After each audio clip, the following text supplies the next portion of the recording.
Hello প্রিয় দর্শক মণ্ডলীরা, এই ঝিরিঝিরি বৃষ্টির ভিতরে আপনারা জানেন গ্রাম অঞ্চল মানুষেরা বসে না থেকে মাছ মারায় ব্যস্ত হয়ে পড়ে।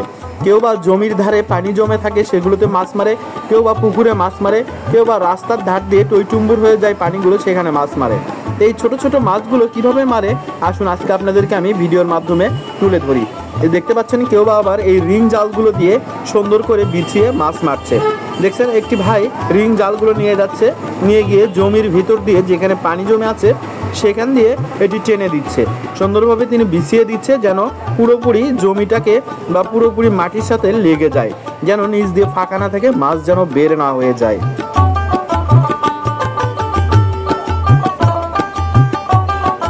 হ্যাঁ, পুরোপুরি প্রায় রিং জালটা এ মাথা থেকে ও মাথা পর্যন্ত নিয়ে যাওয়া হয়েছে।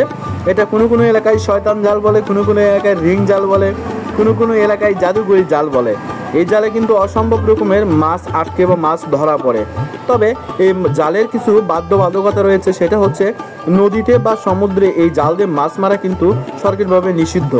কারণ এই জালটি দ্বারা অনেক পোনা মাছ, অনেক ডিমের মাছ, এগুলো সব ধরনের মাছই এই জালের মধ্যে আটকা পড়ে।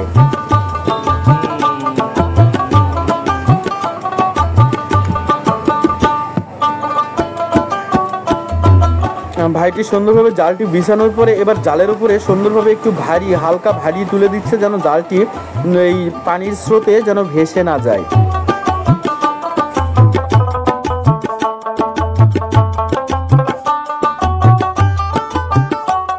হ্যাঁ, এবার জালটি প্রায় বিছিয়ে দেওয়া শেষ এবং ভারী তুলে দেওয়াও শেষের দিকে।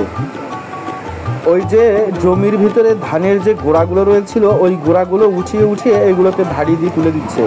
আমরা অবশ্যই দেখাবো এখান থেকে কীভাবে মাছ তারা সংরক্ষণ করে, এবং অনেকে আরও বিভিন্ন পদ্ধতিতে মাছ মারছে এরিয়া আশেপাশে, সেটাও আপনারা দেখতে পাবেন এই ভিডিওতে। টানা জাল দিয়ে অনেকে মাছ মারছে, টানা জাল দিয়ে কীভাবে মাছ মারে সেটাও আপনাদেরকে দেখাবো ইনশাল্লাহ।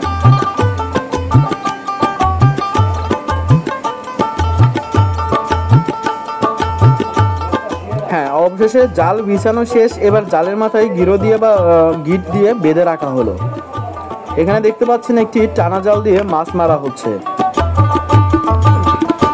এটা আপনাদের এলাকায় কি জাল বলে অবশ্যই কমেন্টে জানাবেন। এভাবে স্রোতের বিপরীত মুখে এই জালটি ফেলে দেওয়া হয়।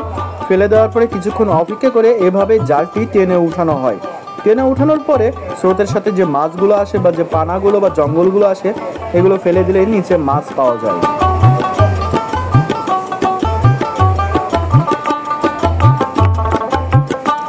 হ্যাঁ, প্রায় 4 থেকে 5 ঘন্টার মতন হলো এই জালটি এখানে ফেলে রাখা হয়েছে, রিং জাল যেটা। এটা এবার উঠানোর পালা। দেখতে পাচ্ছেন মাছগুলো কিন্তু অলরেডি নড়াচড়া শুরু করে দিয়েছে, এবার মাছগুলো উঠবে।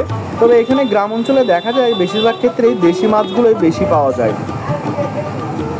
এখানে দেশি মাছগুলোই বেশি ওঠে এই জালগুলো থেকে।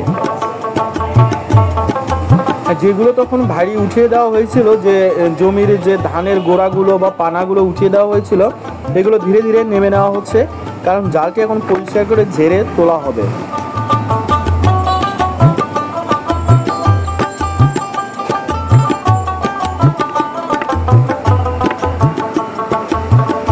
দেখতে পাচ্ছেন পানির স্রোত কিন্তু প্রচুর বেশি এখানে। এটা কিন্তু কোনো নদী বা খাল নয়, এটা হচ্ছে একটি জলাশয়, অর্থাৎ যেখান দিয়ে পানি ট্রান্সফার হয়। আমাদের গ্রাম্য ভাষায় যেটা বলা হয় সাঁকো, ছোট্ট একটি ব্রিজ বা সাঁকো।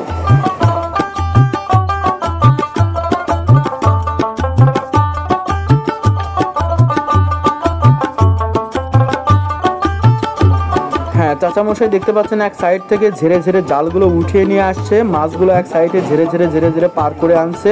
তো আনুক, আমরা দেখবো কতগুলো মাছ সে পায় এবং কি ধরনের মাছগুলো পায়।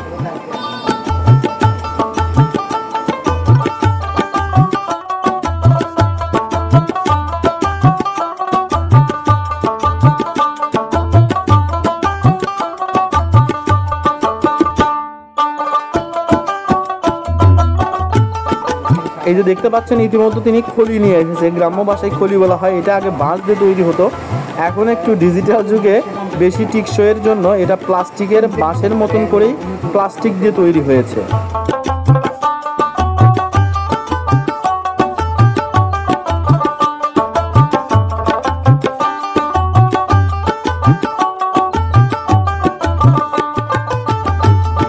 অবশেষে অবশেষে জালটি জড়িয়ে নেওয়া হয়েছে বা টেনে উঠানো হচ্ছে। এবার রাস্তায় নিয়ে যাওয়া হবে ফাঁকা স্থানে, যেখানে মাছগুলো বা সবগুলো ঢেলে এখান থেকে জঙ্গল বা অনেক সাপ চুপ যেটাই বাজুক না কেন বা উঠুক না কেন, এটা বাদ দিয়ে শুধু মাছগুলো নেওয়া হবে। এখানে এনে এটি পুরোপুরিভাবে বিছিয়ে দেওয়া হচ্ছে।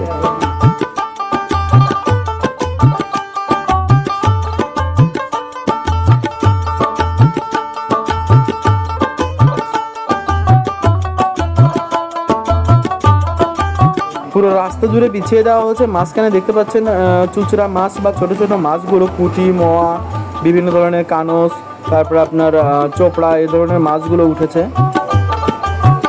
একবারে জালটি পরিষ্কার করে নেওয়া হচ্ছে, রিং জালটি, যেহেতু এটা মাছ ঢেলে নিয়ে আবারও ফেলে দেওয়া হবে জলাশয়ে।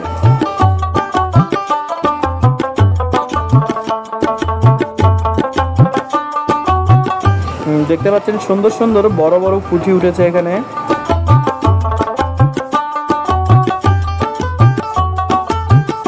তবে গ্রামের এই মাছ মারার মজাটাই আলাদা। হ্যাঁ, ওই যে একটা কুচে গেল, কুচে মাছ, ওটাও এক ধরনের মাছ, ওটাও খাওয়া হয়, কিন্তু অনেকে খায় অনেকে খায় না, যেটা দেখতে পারলেন চলে গেল একটু আগে। আর এখানে জাল ঝাড়া হলো এবং এখান থেকে মাছগুলো বেছে বেছে নেওয়া হচ্ছে, নিয়ে যে জঙ্গল বা অবশিষ্ট যে আবর্জনাগুলো রয়েছে এগুলো ফেলে দিয়ে জালটি পরিষ্কার করে আবারও জলাশয়ে ছেড়ে আসা হবে জালটি।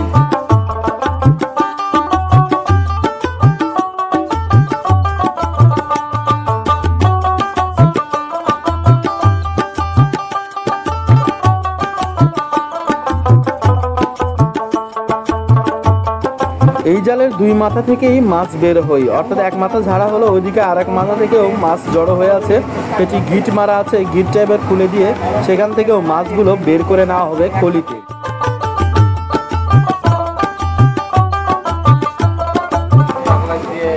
এই যে দেখতে পাচ্ছেন আবর্জনা বা আগাছা সহ এখানে ঢেলে ফেলে দেওয়া হলো।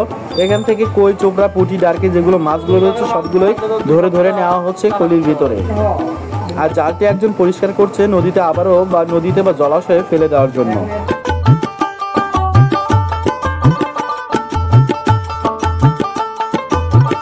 গ্রাম অঞ্চলে একজন মাছ মারলে প্রায় 8-10 জনের মতন বেশিরভাগ লোকজন বা উৎসুক জনতা এই মাছ মারার দৃশ্যটি দেখতে আসে।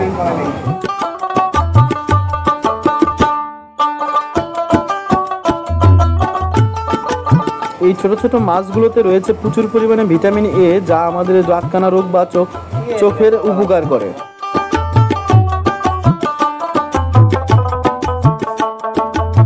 অবশেষে দেখতে পাচ্ছেন মোটামুটি হাফ কেজির মতো বা 3 পোয়ার মতো, মানে 750 গ্রামের মতন মাছ হবে, 1 কেজি হবে না হয়তো বা।